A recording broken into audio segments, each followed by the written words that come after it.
E aí, gente, tudo bem? Eu vou criar esse vídeo rapidinho só para mostrar o que que vocês têm que baixar para amanhã todo mundo ficar mais ou menos na mesma página e não ficar perdendo tempo nisso. Mas também se precisar alguma ajuda não tem problema, tá? Assim como na disciplina, a gente está usando, pelo menos eu estou usando, acho que eu estou usando mais o Jupyter Notebook, mas a gente pode usar o VS Code, que ele é um editor de texto, tá? Ele é parecido com o que a gente faz com o RStudio para o R, só que ele não é uma plataforma, um ambiente de desenvolvimento integrado como é o RStudio. Ele é só um editor de texto, mas com várias funcionalidades e plugins legais, tá? Então eu vou botar o site ali no Slack, mas é só baixar por esse botão aqui. E além do VS Code, vocês vão baixar também o Miniconda, tá? Talvez o Pedro opte por não usar isso aqui na disciplina, mas ele é uma forma bem boa da gente manejar os nossos pacotes, de criar ambientes para desenvolver em Python, tá? Então eu recomendo usar ele. Tem outras formas também de criar esses ambientes, mas o Anaconda é muito bom. A diferença do Miniconda para o Anaconda é que o Miniconda ele não instala várias coisas ao mesmo vários pré-requisitos como o Anaconda faz, vários programas, vários pacotes. Então ela é uma versão mais enxuta, não ocupa tanto espaço e aí a gente vai instalar manualmente o que a gente precisar, tá? Também vou colocar o link ali no Slack. Aí é só clicar aqui para baixar para o sistema operacional de vocês e ele já vai instalar o Python também, tá? Não precisa instalar o Python separado. Instalando o Miniconda, vocês já vão estar instalando o Python, tá? Então, logo depois que vocês baixarem o Miniconda, vocês podem ir ali no Windows e procurem Anaconda Prompt, tá? No Windows de vocês. E aí vai abrir esse prompt de comando aqui, quando vocês pesquisarem. Esse prompt, ele nos mostra aqui do ladinho esquerdo, no canto esquerdo, que está escrito Base, é o ambiente que a gente está, tá?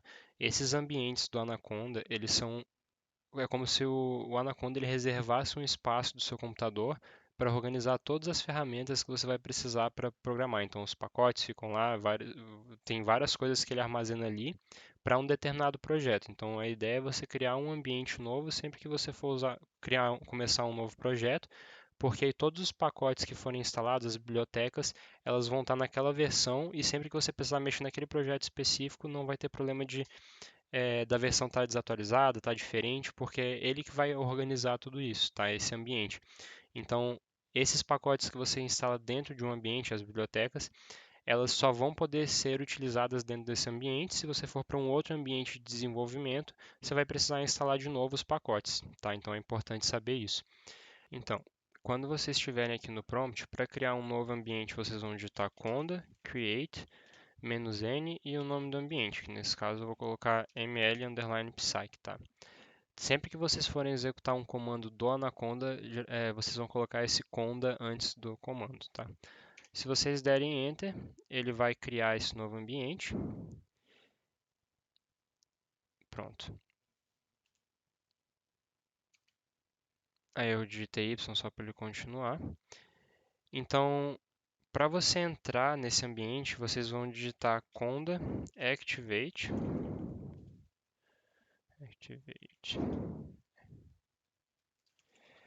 e o nome do ambiente.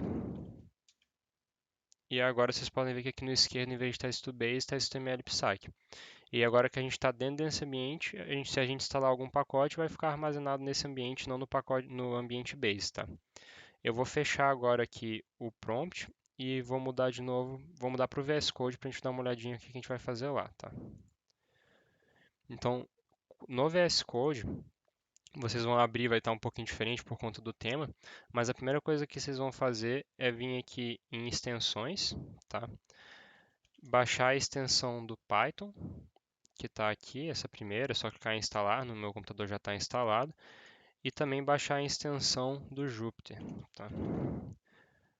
Pode ser que a gente use, enfim, já deixa aqui, é só clicar em instalar também, tá? Pode ser não, a gente vai usar.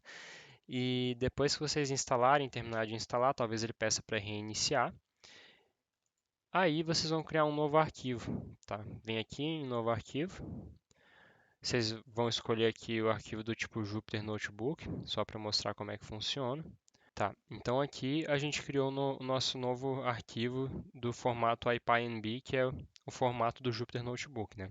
O Jupyter Notebook ele é uma forma da gente programar em que ele vai usar células de código, pode ser código em Python ou em outra linguagem de programação, e também células de Markdown. Esse Markdown é o mesmo que a gente usa no RStudio, tá? A sintaxe é a mesma. Então, isso nos permite, além de estratificar o código em diferentes chunks, como a gente faz no Markdown do R, tá? Que seriam as células aqui, também nos permite criar textos corridos com o Markdown. Antes de escrever alguma coisa aqui de criar as células, vamos só configurar então o nosso ambiente como o ambiente que a gente tinha criado para isso, tá? Então, se a gente apertar Ctrl Shift P, a gente vai abrir a paleta de comando aqui do VS Code e aí a gente vai botar Python e aí é esse primeiro aqui, ó, selecionar o interpreter do Python. Quando a gente criar aqui, ele já vai mostrar quais são os disponíveis. Esse último aqui é o que eu acabei de criar, então eu vou clicar nesse último aqui. Ele já está aqui instalando Python, né, nesse ambiente, ele já vai fazer isso automaticamente. E a gente vai selecionar aqui no kernel também os ambientes do Python e escolher o mesmo aqui, tá? Então, a partir do momento que a gente selecionou esse ambiente e selecionou o kernel aqui, a gente vai agora só fazer uma alteração na configuração do VS Code, que é no terminal, que é selecionar o perfil padrão, né? E aqui a gente vai escolher o prompt de comando. Geralmente quem é usuário de Windows está no PowerShell, aqui a gente vai colocar no prompt de comando, vocês vão entender por quê, tá? Então beleza, a gente fez essas duas coisas, selecionou o interpreter, mudou o terminal padrão. Agora a gente vai deixar um terminal aberto aqui, novo terminal, e ele já vai abrir no CMD, que é o prompt de comandos, tá? O bom do CMD é que ele já vai abrir o Anaconda, na forma do prompt da Anaconda. Então vocês conseguem ver que a gente está no ambiente aqui do MLPsy, que foi aquele que eu selecionei, tá? Então todos os pacotes que a gente instalar agora, a gente vai instalar dentro desse ambiente de desenvolvimento e a gente pode fazer tudo isso pelo terminal do VS Code, a gente não precisa ficar abrindo o prompt em separado, tá? Então beleza.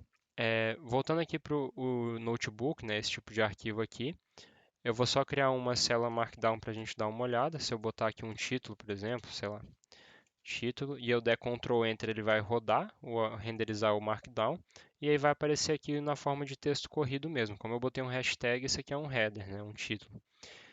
E aí, se eu quiser criar uma nova célula de código, é só eu criar essa célula assim, selecionando aqui como code. Só para mostrar que está funcionando, eu vou rodar, por exemplo, um código aqui em Python. E se eu der Ctrl Enter, ele vai pedir para eu instalar o IPyKernel, que eu também não tinha instalado nesse ambiente ainda. Aí vocês vão obedecendo o que ele pedir aqui, mas aí depois que ele instalar, ele vai funcionar.